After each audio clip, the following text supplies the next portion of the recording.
Saudações guerreiros, aqui quem vos fala é o professor em Física Brian Simon e nosso objeto de conhecimento nessa frente 2 será a dilatação térmica. E uma problemática, porque tem que se colocar rejunte nas lajotas de um piso. Você já deve ter percebido isso. Então, qual a explicação científica para colocar essa quantidade de matéria entre essas lajotas? A partir desses slides iremos ver o porquê e eu apresento para vocês os 3 tipos de dilatação: dilatação linear superficial e a volumétrica. Quando um corpo recebe uma quantidade de calor, ele acaba variando sua temperatura e assim dilatando uma dimensão, 2 dimensões ou 3 dimensões, como você pode ver respectivamente na ilustração linear, superficial e volumétrica. Vamos então discriminar cada uma delas. Como acabei de falar, linear, uma dimensão desse corpo pode dilatar a receber uma quantidade de calor, ou seja, ao variar sua temperatura. Então perceba o seguinte, que para eu calcular a variação dessa dilatação linear, basta eu saber a priori o seu comprimento inicial, pode ser um fio, pode ser um cabo de aço, pode ser uma corda de violão. Saber também esse coeficiente de dilatação linear e o quanto esse corpo variou a sua temperatura. Essas 3 grandezas são diretamente proporcionais à variação de dilatação linear. Então perceba na ilustração que, por exemplo, uma barra de metal recebeu uma quantidade de calor, acabou dilatando, e essa dilatação, quanto é que ela equivale? Ela vale em função das grandezas que foram citadas agora há pouco. E, claro, não esquecendo que essa variação de comprimento ela é em metro, esse comprimento inicial é em metro também.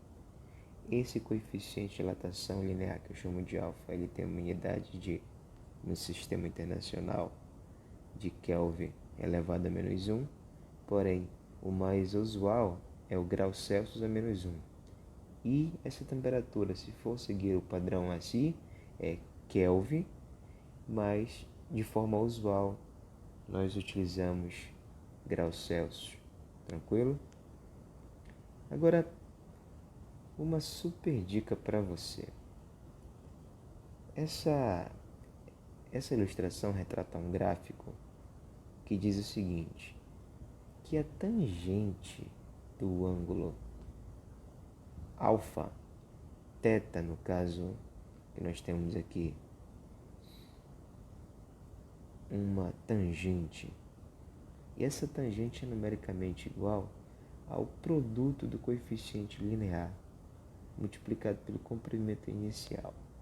Caso em uma situação problema ele expresse um gráfico e você tenha que retirar dali o produto entre o coeficiente de dilatação linear e o comprimento inicial de uma barra, de um cabo, de um fio qualquer, então você tem que lembrar que esse produto é numericamente igual à tangente do ângulo formado entre essas variáveis. Tranquilo? Bem, então vamos à dilatação superficial. Seguindo o mesmo raciocínio, uma quantidade de calor vai ser recebida ou cedida por um determinado corpo, geralmente recebida do meio ambiente. Esse corpo recebe uma quantidade de calor do meio ambiente e acaba dilatando superficialmente, ou seja, dilatando em 2 dimensões.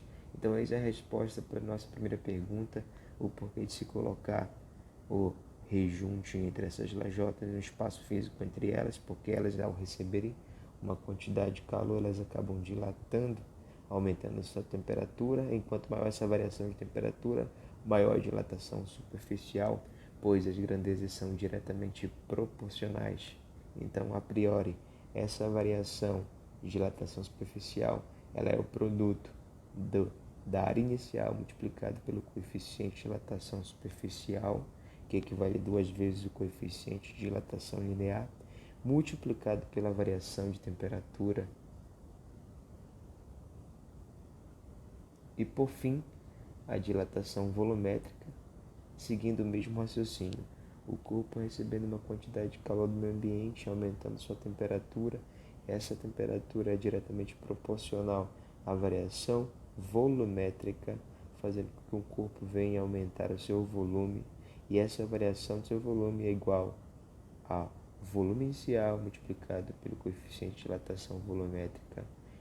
Esse coeficiente de dilatação volumétrica, que é representado pela letra gama, ele é 3 vezes maior do que o coeficiente de dilatação linear, ou seja, gama é igual a 3 vezes alfa.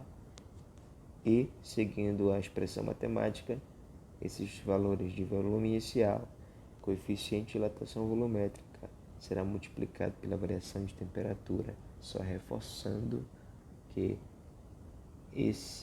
essa variação de volume ela é em metro cúbico, o mais usual.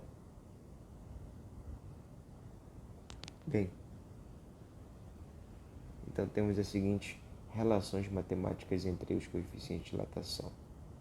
O alfa representando o coeficiente de dilatação linear, o beta coeficiente de dilatação superficial, essa variação de dilatação superficial em metro quadrado, só para ressaltar isso, e o gama coeficiente de dilatação volumétrica. E temos então as relações matemáticas possíveis.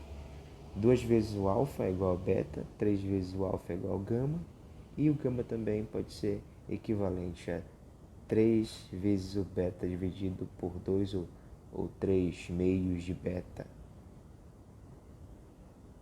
Então vamos às atividades. Uma barra de cobre com coeficiente de dilatação 17 vezes 10 elevado a menos 6 graus Celsius elevado a menos 1 está inicialmente a 30 graus Celsius e é aquecida até que sua dilatação corresponda a 0,17% do seu tamanho inicial. Determine a temperatura final dessa barra. Tudo bem? Então vamos à resolução da temperatura. Logo, teremos aqui 1,7 vezes 10 elevado a menos 3 vezes o comprimento inicial, igual ao comprimento inicial multiplicado pelo coeficiente de dilatação linear, multiplicado pela temperatura, pela variação de temperatura que nós queremos. Substituindo os tais valores, temos então a variação de temperatura igual a 100 graus Celsius, lembrando que a variação de temperatura corresponde à temperatura final menos temperatura inicial. Logo, a variação de temperatura, que é igual a 100, é igual a temperatura final menos inicial. Isolando a variável que se pede, que é a temperatura final, teremos o 30 negativo passando para o primeiro membro da equação, positivo. Então fica 100 mais 30, que equivale a 130 graus Celsius. Letra D. Uma lâmina bimetálica composta por zinco e aço está fixada em uma parede de forma que a barra de aço permanece virada para cima, o que ocorre quando a lâmina é resfriada. Perceba aqui o coeficiente de dilatação dessas duas barras.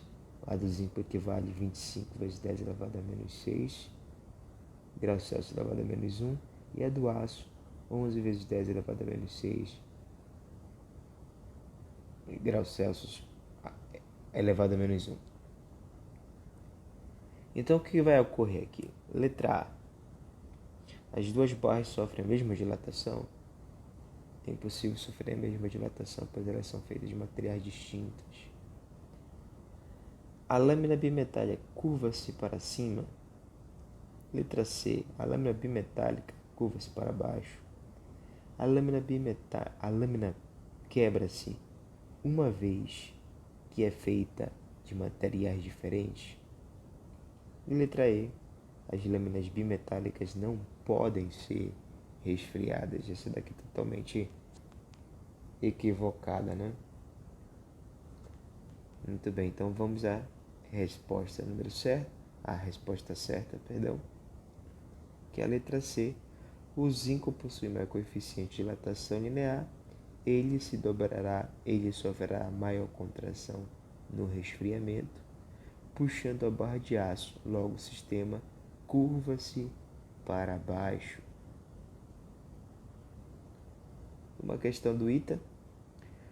O vidro Pirex apresenta maior resistência ao choque térmico do que o vidro comum. Por que isso acontece? Item A, porque possui alto coeficiente de rigidez. B, possui baixo coeficiente de dilatação térmica. C, alto coeficiente de dilatação térmica. D, tem alto calor específico. Letra E, é mais maleável que o vidro comum. Vamos então à resposta certa. Se você puder pausar o vídeo e responder, se não, me acompanhe a resolução.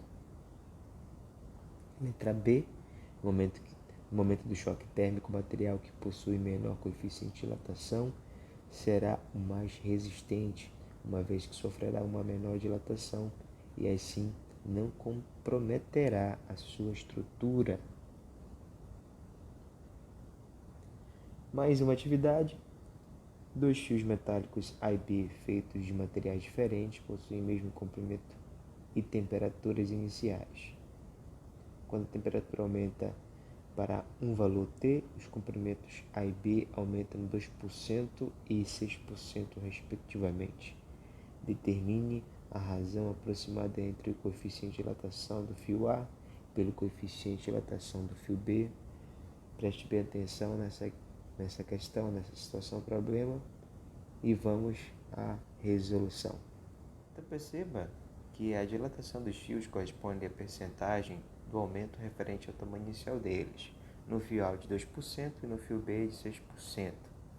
Então essa variação no fio A, passando para a decimal, é 0,02 multiplicado pelo comprimento inicial, igual ao comprimento inicial multiplicado pelo coeficiente de dilatação linear do fio A, multiplicado pela variação de temperatura, isolando então a variável que se pede, que é no caso o coeficiente linear do fio A, que equivale a 0,02 sobre a temperatura, a variação de temperatura.